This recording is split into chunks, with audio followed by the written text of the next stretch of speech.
آئیے کتاب رحمت سورہ الکہف اٹھائیں۔ اللہ تعالیٰ نے ایک واقعہ بیان کیا ہے حضرت موسیٰ اور حضرت خضر علیہ السلام کا، کہ حضرت موسیٰ علیہ السلام عزم مصمم کر کے جب چلے تو اللہ فرماتا ہے کہ ہم نے حضرت موسیٰ علیہ السلام کو جس بندے کی نشانی بتائی تھی وہ بندہ ان کو وہاں مل گیا۔ سفید چادر اوڑے حضرت خضر علیہ السلام وہاں لیٹے ہوئے تھے، تو یہ جا کے ان کے پاس کھڑے ہو گئے کہ حضرت میں آپ کی خدمت میں اس لیے آیا ہوں کہ اللہ نے آپ کو جو خصوصی علم عطا کیے ہیں میں ان کو سیکھنے کی غرض سے آپ کی چوکھٹ پہ آیا ہوں۔ کہا تم میرے ساتھ صبر نہیں کر پاؤ گے، معاملے مشکل ہیں، سفر دشوار ہے، منزل کٹھن ہے، اور میرے معاملات ایسے ہیں کہ تم اعتراض کرو گے، اس کے بغیر تم رہ نہیں سکتے۔ حضرت موسیٰ علیہ السلام نے کہا اگر اللہ نے چاہا تو آپ دیکھیں گے میں صبر کروں گا، اور آپ کے کسی حکم کی کسی کام کی میں نافرمانی نہیں کروں گا، کسی کام کا انکار نہیں کروں گا۔ کہا کہ اچھا شرط یہ ہے کہ جو میں کروں اس پر تم اعتراض نہیں کرو گے، سوال نہیں کرو گے، یہاں تک کہ میں خود ہی نہ بتاؤں۔ تو کہا کہ یہ شرط ٹھہری، میں کوئی بات نہیں کروں گا۔ فانطلقا، دونوں چل پڑے، دریا کے پار جانا تھا۔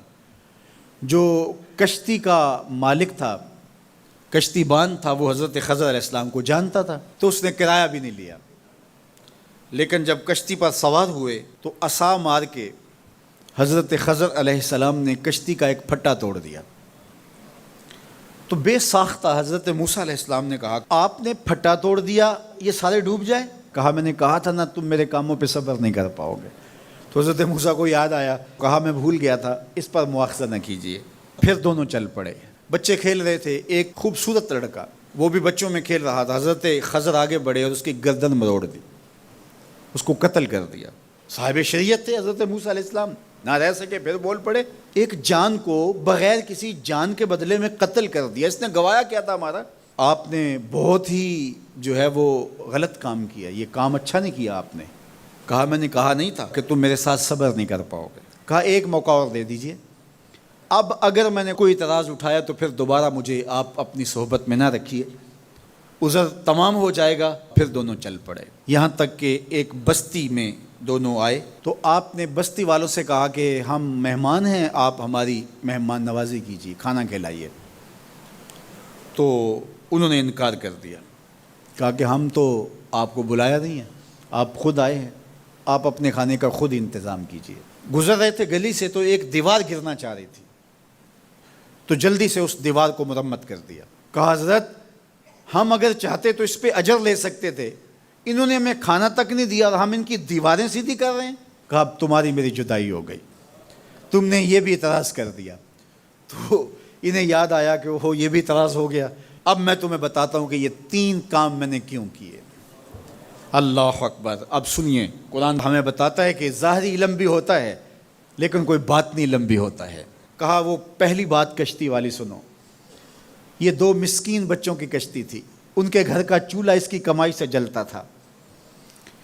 دریا کنارے کنارے ایک ظالم بادشاہ رہا تھا جو لوگوں کی کشتیاں چھین رہا تھا، ہم نے تھوڑا سا عیب لگا دیا، وہ ٹوٹی کشتی چھوڑ کے چلا گیا۔ اب وہ تھوڑے سے پیسے لگا کے کشتی مرمت کرا لیں گے، گھر کا چولہا جلتا رہے گا، بتاؤ اچھا کیا یا برا کیا؟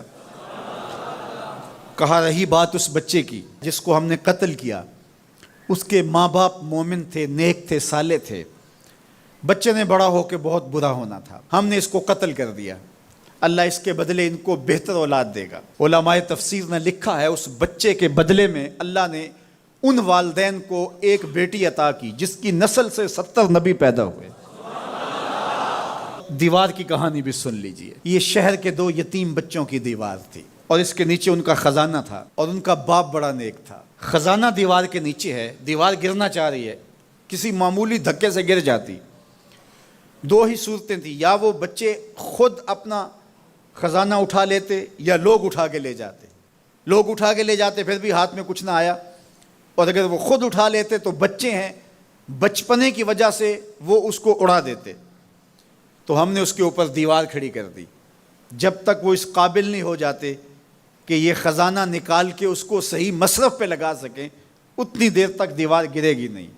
اللہ اکبر۔ وہ کسی وجہ سے دیوار قائم رہے گی، اور جب وہ اس عمر کو پہنچ جائیں گے جس عمر میں وہ اس خزانے کو سنبھال سکیں گے تو پھر دیوار خود بخود گر جائے گی اور یہ خزانہ نکال کر کے اپنے کام پہ لے آئیں گے۔ میں جب پہلی مرتبہ اس کو جو ہے وہ غور کے ساتھ تلاوت کیا تو مجھے یہ لگا کہ اس کا انطباق پاکستان کے حالات پہ بھی ہو سکتا ہے، اس لیے کہ یہ بھی یتیموں کا سرمایہ ہے۔ کتنے یتیم روتے بلکتے رہ گئے اور ان کے سر سے جو ہے وہ سائے اٹھ گئے اس وطن کے لیے، لیکن میرے مالک نے اس ملک کے خزانوں پر گہرے پہاڑ اور بڑی بڑی دیواریں کھڑی کر دی ہیں۔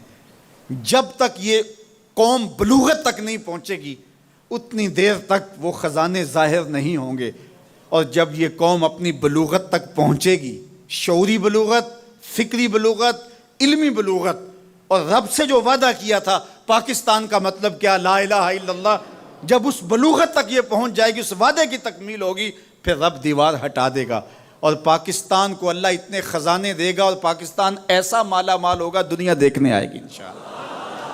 اس لیے رب نے دیواریں بنا کے رکھی۔ تمہارا باپ معین الدین چشتی بڑا نیک تھا، تمہارا باپ داتا گنج بخش علی حجویری بڑا نیک تھا، تمہارا باپ حضرت مجدد الف ثانی بڑا نیک تھا، ان کی وجہ سے میں دیواریں کھڑی کر رہا ہوں اور مضبوط حصار لگا رہا ہوں تمہارے خزانوں پر، اور وہ وقت آئے گا جب تم بلوغت کی عمر کو پہنچو گے دیواریں ہٹ جائے گی اور تمہارا وطن زمانے پہ مہکتے پھول کی طرح اور چمکتے ستاروں کی طرح اور روشن آفتاب کی طرح چمکتا اور مہکتا دکھائی دے گا، اور زمانہ پاکستان دیکھنے آئے گا، پاکستان دنیا کی قیادت کرے گا انشاءاللہ۔